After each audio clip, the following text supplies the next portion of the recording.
இன்னைக்கு உங்களுக்கு எல்லாருக்கும் பிடிச்ச பேண்டா கரடியை பற்றி தான் நான் இன்னைக்கு சொல்ல போகிறேன். மனுஷங்க மட்டும் இல்லைன்னா இந்த பேண்டா கரடிகளோட இனம் எப்போவே அழிஞ்சு போயிருக்கும். இந்த பேண்டா எல்லாமே கரடிகளோட இனத்தை சேர்ந்தது. இதுவும் கரடி மாதிரி வேட்டையாடி மாமிசத்தை சாப்பிடக்கூடிய ஒரு உயிரினம் தான். பட் ஒரு கட்டத்தில் வேட்டையாடுவதற்கு ரொம்பவே கஷ்டமாக இருந்ததுனால வெஜிடேரியனா மாதிரி மூங்கில சாப்பிட ஆரம்பிச்சது. பட் மூங்கில இருந்து சரியான சத்து கிடைக்காதனால ஒரு நாள் எக்கச்சக்கமான மூங்கில் சாப்பிட வேண்டியதாக இருக்குமா.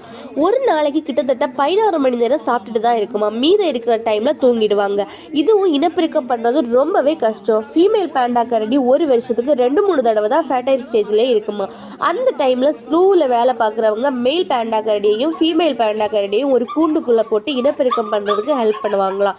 இவ்வளவு கஷ்டப்பட்டு பிறக்கிற இந்த குட்டிகளையும் பேண்டாக்கு ஒழுங்காக பார்த்துக்க தெரியாது. சில நேரத்தில் இதுவே நசுக்கி கொண்டுடுமா. இதனால தான் சூழல் இருக்கிறவங்க குட்டி பேண்டாக்களை பொத்தி பொத்தி பாதுகாப்பாங்களா.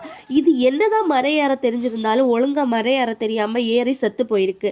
இவ்வளவு உயிர் வாழ கஷ்டமா இருக்கக்கூடிய பேண்டாவை பார்த்து பார்த்து கவனிக்கிறது இது ரொம்பவே கியூட்டா இருக்கிறதுனால தான்.